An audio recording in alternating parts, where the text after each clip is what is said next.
So I am going to start designing and fabricating the rear subframe for the seat.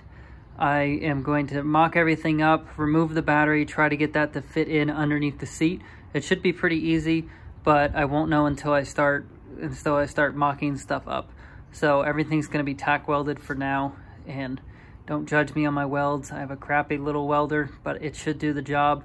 As Alec Rossman, my friend, taught me, do your best, grind the rest. So that's pretty much the motto I'm going with for these welds. I don't have a TIG weld or anything. It's just a crappy little flux core welder. So I'm gonna do my best. So like I said, the first part is gonna be removing the battery and the battery box, just because I don't want it here at all. It's gonna be as much under the seat as possible.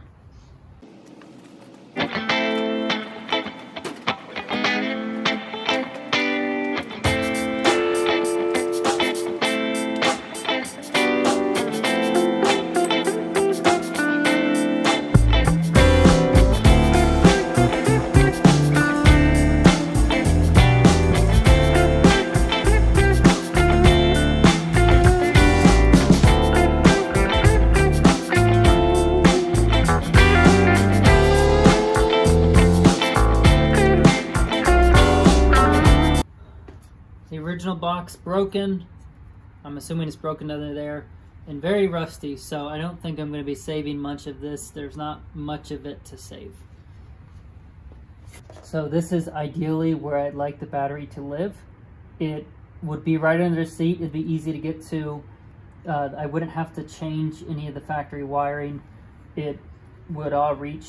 Well, this ground wire I'd have to move, but that's easy enough.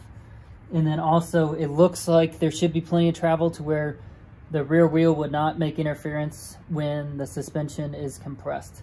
So that's what I'm going to go with right now. Things may change later when I actually start mocking everything up, but it should be good for now. So I am going to play around a little bit with the seat and the tubing that I have to see if I can't find a happy medium for where the seat should be and then the battery and everything. If I follow the two tabs, I know the battery will fit, but I believe those are wired in the seat. The seat that I have at least, which they actually are perfect.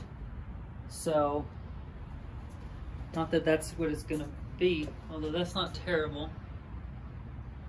I don't like the curve in the seat, but it does fit the tank quite nice if I go with that. But I'm wanting to make the seat flat, more like a true scrambler.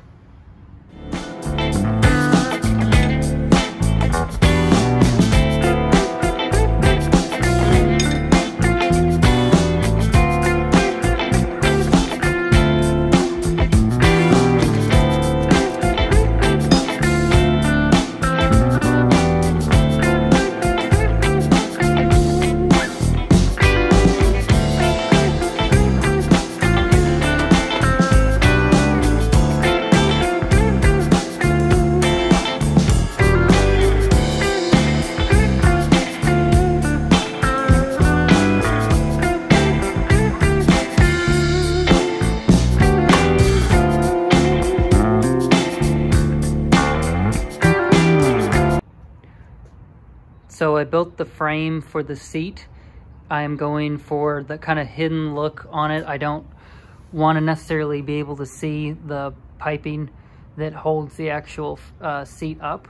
And if you get down really low, you can see the frame, but most normal people are probably going to stand and not inspect underneath.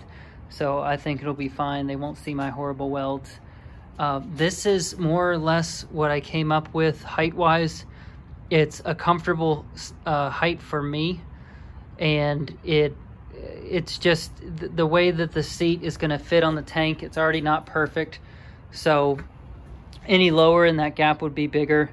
So I think this is all right for now. I'm going to keep working and getting it actually mounted. It's just held in place temporarily just for mock-up purposes. So let me get to it. It has been a few days and I have the subframe mocked up. It's mostly welded. I need to finish it up and clean up some of the welds, but it is going good so far. I also made a battery frame just to hold the battery away from the motor a little, but also not too close to the wheel. I had it mocked up to where it was hanging underneath the seat, but it just didn't look good to me at all. So for now, I'm just going to be happy with the factory location and a proper sized tray for the battery so it'll hold it nice and firm. This is going to have to take a back seat for a second. I am having the tank is going to go off and be powder coated. So I'm going to be cleaning it up now and getting the paint off. And you'll see what all that looks like in the next video.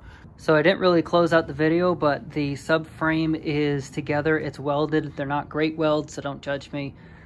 This is my little flux core welder that I used. So all the welds are going to be hidden for underneath the seat, because the seat's going to be, as you saw, it's going to be floating there. You're not really going to see the frame. The one thing I have to do once the shocks get in here is actually weld up the shock mounts that I cut out. I want to see how they fit before I weld anything. So the shock mounts are going to go right about here. It's going to triangulate everything quite nice. Everything will be in line. I'm waiting till the shocks actually come to weld these in, even to tack them, because I just want to make sure this angle will work with the shocks. They don't interfere with anything. Make sure I don't need to cut anything, because this part will be exposed. You won't see any of these awful welds. I'm going to clean them up, don't worry, before I paint it. But you won't see any of these welds underneath the seat, just because it'll be under the seat. But this part you will see the welds, so I don't want to have to redo anything and essentially remake this whole section, because I want the welds to look decent for this part. So I'm waiting till the shocks get here, gonna tack everything, make sure it looks good, drill a hole in this, and then the rear end will be done and the bike will be able to roll again. So the next step is once the shocks get here is to weld those shock mounts and triangulate that section, and then it'll be able to drive again.